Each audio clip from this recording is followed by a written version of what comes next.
The silent advancement.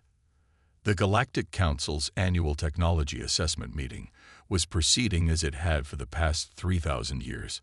Representatives from the 12 most advanced civilizations gathered in their crystalline chamber aboard the massive station orbiting the neutral world of Centaurus Prime. Arch Coordinator Zixtal of the Meridian Collective stood before the assembled delegates, his translucent appendages glowing with the standard hues of diplomatic discourse. The technological hierarchy remains stable, he announced, his neural transmitters broadcasting directly into the Universal Translation Matrix. The Arcturus Federation maintains their lead in quantum communications, while the Syrian Dominion's mastery of dark energy manipulation remains unchallenged. A slight ripple of satisfaction passed through the chamber. The established order had persisted for millennia, with each civilization maintaining its specialized technological niche. It was a carefully balanced system that had prevented major wars for generations. Then came the anomaly. There is, however, a curious development in Sector 847, Zixtal continued, his color shifting to the pale green of uncertainty. Our long-range sensors have detected unusual energy signatures from several human vessels. The chamber erupted in dismissive gestures. Humans were newcomers, barely 2 centuries into faster-than-light travel. They were classified as a Category 3 civilization, permitted to engage in limited interstellar trade, but considered centuries away from any meaningful technological breakthroughs. Ambassador Krell of the Syrian Dominion raised a crystalline appendage. Surely you're not suggesting these primitives warrant our attention. Their ships still use conventional mass drivers and fusion cores. That's precisely what makes this interesting, Zixtal responded, projecting a holographic display in the chamber center. These energy signatures don't match any known propulsion system. They're achieving faster-than-light speeds without generating traditional subspace distortions. The dismissive atmosphere shifted to one of careful attention. Every advanced civilization knew the fundamental laws of faster-than-light travel. The energy requirements and subspace distortions were unavoidable, or so they had believed for the past 10,000 years. How are they managing this? Demanded Representative Vox of the Arcturus Federation, their neural patterns displaying clear agitation. Unknown, Zixtal admitted. Our analysis suggests they're somehow slipping between the layers of space-time, rather than forcing their way through it. It's an approach that our theoretical models suggested was impossible. The chamber descended into urgent discussions. Humanity had been permitted to develop largely unwatched, deemed too primitive to pose any significant technological threat. Their ships were slow, their weapons basic, and their colonies few. Yet somehow, they had achieved what the greatest minds of the galaxy had declared impossible. Deep in the restricted archives of Earth's Unified Space Command, Admiral Sarah Chen studied the latest reports with satisfaction. The quantum masking systems were working perfectly.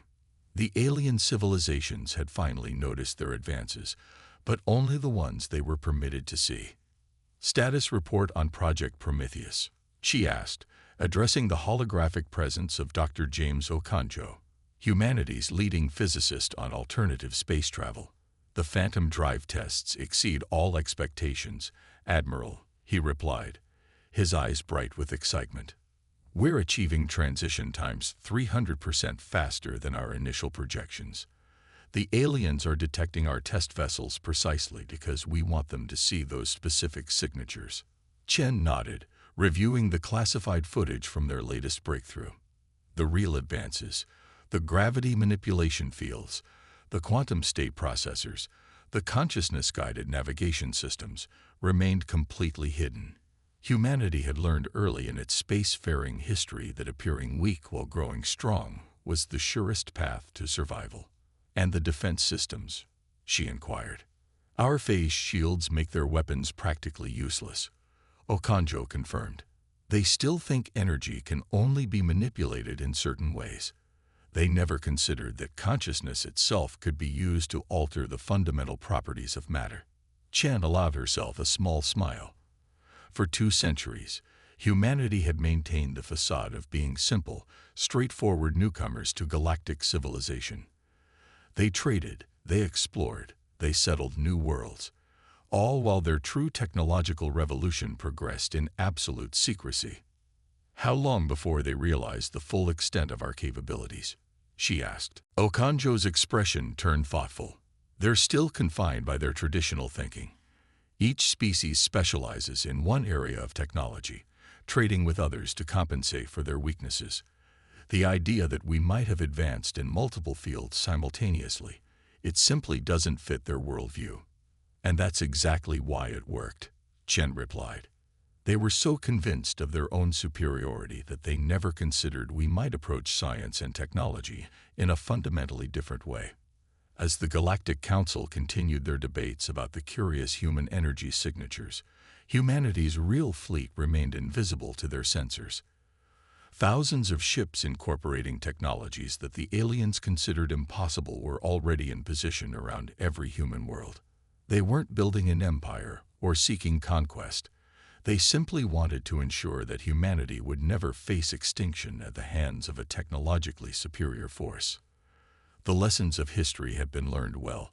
Survival often depended not on who had the most advanced technology, but on who had the most surprising capabilities when they were needed most. The stage was set. Humanity's greatest test would come soon enough, when some ambitious alien power decided to investigate these peculiar humans more closely. They would learn, as so many had throughout human history, that appearances could be deceiving, and that underestimating humanity was often the last mistake an adversary ever made. The Shattered Alliance. The emergency session of the Galactic Council stretched into its third day. The massive chamber, usually a model of order and decorum, had devolved into chaos. The Crixian defeat had shattered centuries of assumptions about technological superiority and military doctrine. High Chancellor Nexus of the Arcturus Federation slammed his gravitational manipulator against the podium, the resulting shockwave instantly silencing the chamber. "This discussion is pointless. The humans have clearly been deceiving us all. They must be containing some leaked technology from one of our civilizations." Ambassador Lara of the Syrian Dominion rose gracefully, her crystalline form refracting light in patterns that conveyed deep skepticism. "That's impossible, Chancellor. We've analyzed their weapon signatures. The phase shift technology they demonstrated doesn't match any known scientific principle in our combined databases. They've developed something entirely new." The revelation sent fresh waves of unease through the assembled delegates. Innovation was supposed to be slow, predictable, built upon established principles. Each species had their specialty, refined over thousands of years. The humans had somehow advanced in multiple fields simultaneously, creating hybrid technologies that shouldn't have been possible. "There's more," Arch Coordinator Zixtal announced, his color shifting to deep ultraviolet with concern. "Our deep space monitoring stations have detected unusual quantum fluctuations throughout human-controlled space. We believe," he paused, his next words causing visible distress, "we believe they have far more ships than we previously estimated. Possibly thousands more." The chamber erupted again. The humans had been classified as a minor power, with a fleet of no more than a few hundred vessels. The logistics alone of secretly constructing thousands of advanced ships should have been impossible to hide. In her office at the Unified Space Command headquarters, Admiral Chen reviewed the Council's reactions through humanity's quantum observation network. Every word, every gesture, every private conversation in the supposedly secure chamber was being analyzed and categorized. "They're starting to fracture along predicted lines," noted Dr. Okonjo, studying the behavioral patterns. "The militant factions are calling for immediate action, while the diplomatic bloc advocates for negotiation. Their entire political structure is based on technological hierarchies that we've just proved obsolete." Chen nodded, watching as alliances that had stood for centuries began to crumble. The Arcturus Federation and the Syrian Dominion, long-standing allies, were now openly accusing each other of secretly helping humanity. The Meridian Collective was withdrawing from shared defense agreements, citing the need to protect their own interests. "And the military response?" she asked. "Exactly as predicted. Okonjo replied. The Arcturus Federation is mobilizing their quantum fleet, but they're hesitant to commit fully. The Crixian incident proved their traditional tactics are useless against our phase shift technology. They're scared, Admiral. For the first time in their history, they're facing an enemy they don't understand. In the council chamber, a new crisis was unfolding. The Vega Consortium, a coalition of younger spacefaring races, had announced their intention to seek a separate alliance with humanity. Their ambassador's words sent shockwaves through the established powers. The humans have proved that your technological hierarchy is a lie, the Vegan ambassador declared. You claimed certain advances were impossible, that progress could only follow established paths. They've shown us there are other ways. We will no longer be bound by your limitations. The political earthquake spread rapidly across the galaxy. Centuries of carefully maintained power structures were dissolving. Minor species that had been dependent on the major powers for technology began reaching out to humanity, seeking new partnerships.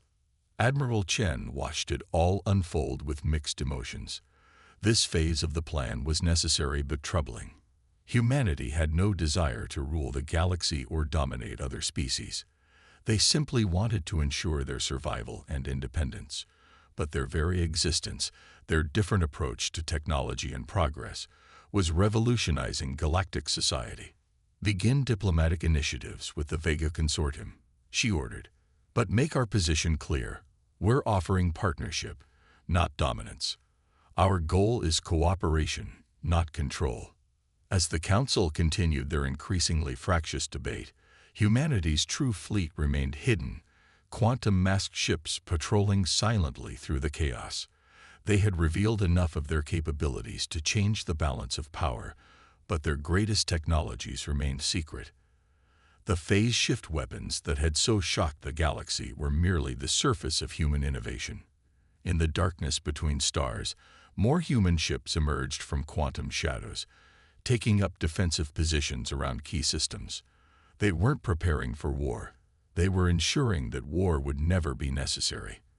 The galaxy was learning that humanity's greatest weapon wasn't their technology, but their ability to change the rules of the game entirely. Counterstrike. The Arcturus Federation's Grand Fleet dropped out of quantum space in perfect formation, 5,000 warships strong. Each vessel was a masterpiece of advanced technology, the product of millennia of development. High Admiral Kexthor stood on his command deck, surveying the tactical displays with grim satisfaction. All ships report ready, his executive officer announced. The humans have no forces in range to intercept us. Their nearest fleet elements are 3 sectors away. Kexthor nodded. After weeks of careful planning, they had found a weakness in humanity's defense network. The colony world of New Eden lay before them, seemingly protected by only a handful of orbital platforms. It was time to teach these upstart humans their place in the galactic order. Commence the attack, he ordered. Show them what real military power looks like. The Federation fleet surged forward, their quantum cannons charging. The few human defensive platforms made no move to power up their weapons. Victory seemed assured. Then reality itself seemed to twist. In the U.S. Excalibur's command center, deep beneath New Eden's surface, Captain Diana Wright watched the Federation fleet's approach with calm interest. They took the bait, she commented. Initiate Operation Looking Glass.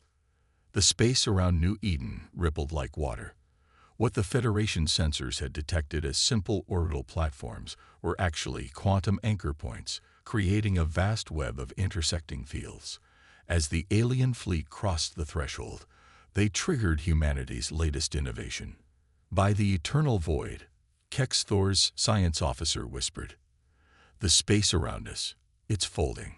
The human defenders hadn't needed to move their fleet across 3 sectors. They had brought the battlefield to them, using quantum manipulation technology to create a localized space-time pocket.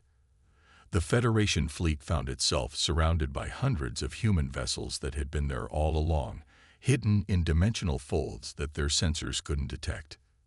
This is Captain Wright of the Earth Defense Force. A calm voice transmitted across all frequencies. Your fleet is now inside a quantum containment field. Standard weapons and faster-than-light drives will not function here. We suggest you power down your systems and prepare for dialogue. Kexthor stared in disbelief as his mighty fleet's weapons sparked and died. The quantum drives that powered their ships fluctuated wildly, barely maintaining life support.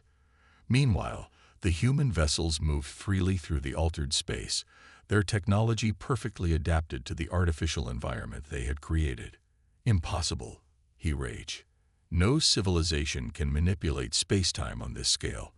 The energy requirements alone. Your assumptions about energy requirements are based on your understanding of physics, Wright replied, her voice still eerily calm. We approach the problem differently. Your fleet is now experiencing the results of that different perspective. In the Unified Space Command headquarters, Admiral Chen watched the operation unfold. The quantum containment field was performing beyond expectations, neutralizing the Federation fleet without a single shot fired. It was the perfect demonstration of humanity's philosophy. Why fight an enemy when you could simply change the rules of engagement? Status of Federation crews, she inquired. All stable, her aide reported. The containment field is causing some disorientation, but their life support systems are functioning normally. No casualties. Chen nodded in approval. This was the message they needed to send. Humanity could have destroyed the Federation fleet, but chose not to. They wanted peace through strength, not domination through fear. The Federation ships hung helpless in space, their mighty weapons useless, their advanced drives powerless. Around them, human vessels maintained their positions, their own technology functioning perfectly in the altered space-time field. High Admiral Kexthor, Wright's voice came again. We are transmitting coordinates for a diplomatic meeting. Your fleet will be escorted to a neutral location where representatives from Earth can discuss the future of our civilizations. We have no desire for war, but as you've now seen, we are fully capable of defending ourselves. In the following hours, news of the Federation fleet's capture spread across the galaxy. The footage of 5,000 elite warships being neutralized without a single shot fired sent shockwaves through every major power. Humanity hadn't just defeated the Federation, they had rendered their entire military doctrine obsolete. The quantum containment field represented a fundamental shift in warfare. Traditional concepts of fleet strength and weapon power meant nothing if your enemy could simply change the laws of physics in the battle space. The humans had moved beyond mere technological advancement. They had learned to reshape reality itself. Admiral Chen reviewed the after-action reports with satisfaction. The Federation's attack had played perfectly into their strategy. Now, every civilization in the galaxy understood that humanity's technological advantage wasn't just about better weapons or stronger shields. It was about thinking in ways that made traditional military power irrelevant. Begin diplomatic preparations, she ordered. It's time to show them that we can reshape more than just space-time. We can reshape the future of galactic civilization itself. New balance of power. The Great Hall of Harmony on Earth's lunar base stretched a kilometer beneath the surface, its crystalline walls embedded with technology from 100 worlds. Representatives from every spacefaring civilization had gathered here, drawn by humanity's unprecedented invitation for a galactic summit. The scene would have been unthinkable just months ago. The proud Arcturus Federation delegates seated alongside members of the Vega Consortium, Sirian crystalline forms reflecting light next to the shadowy masses of the Meridian Collective. The recent demonstrations of human power had accomplished what millennia of traditional diplomacy could not. Admiral Sarah Chen stood at the central podium, her uniform bearing no weapons or medals. Behind her, a massive hologram displayed the known galaxy, with every civilization's territory clearly marked. The traditional power blocks were visible, but now interwoven with new trade routes and diplomatic connections that had emerged in the wake of humanity's rise. We did not reveal our capabilities to dominate, she began, her voice carrying to every delegate through their preferred form of communication. We did not advance our technology to conquer. Humanity's goal has always been simple: to ensure that no species would ever again face extinction through technological inequality. The hologram shifted, showing the quantum containment fields that had neutralized the Federation fleet. But instead of focusing on their military application, the display revealed their potential for peaceful use, creating safe zones for scientific research, protecting vulnerable systems from natural disasters, even enabling faster and safer interstellar travel. The phase shift technology that defeated the Crixian raiders. Chen continued. Its primary design was for medical applications, allowing us to treat diseases by operating on a quantum level. The quantum masking systems that hit our fleet, they were developed to protect civilian populations during natural disasters. Murmurs spread through the assembled delegates. The humans hadn't just developed new weapons, they had fundamentally reimagined how technology could be used. Their innovations weren't confined to single domains but represented a complete rethinking of what was possible. Dr. James Okonjo stepped forward, his presence commanding attention. The greatest barrier to progress isn't technological, it's conceptual. Each of your civilizations excels in specific areas, but you've limited yourselves by believing that's all you can do. Humanity's gift to the galaxy isn't our technology, it's our perspective. The hologram transformed again, showing the intricate network of quantum-linked research stations that humanity had established throughout their territory. We propose a new model of galactic cooperation, Okonjo announced, not based on technological hierarchies or military power, but on shared innovation and mutual growth. The proposal was revolutionary. Instead of civilizations specializing in single technologies and maintaining power through artificial scarcity, humanity suggested open collaboration. The quantum containment fields that had humbled the Federation fleet could be adapted by other species, not for warfare, but for protecting their worlds from natural disasters. But how can we trust you? Demanded the Arcturus Federation's representative. Your species hid its true capabilities for centuries. Chen's response was calm but firm. We hid our capabilities because the existing power structure left us no choice. Show weakness, and you become a target. Show strength, and you become a threat. We chose a third path, to develop our technology not for dominance, but for protection. Now we offer you the same choice. The next hours saw intense debate as the implications became clear. Humanity wasn't seeking to replace the old power structure. They were trying to eliminate the need for it entirely. Their technology wasn't just advanced. It represented a fundamental shift in how civilization could progress.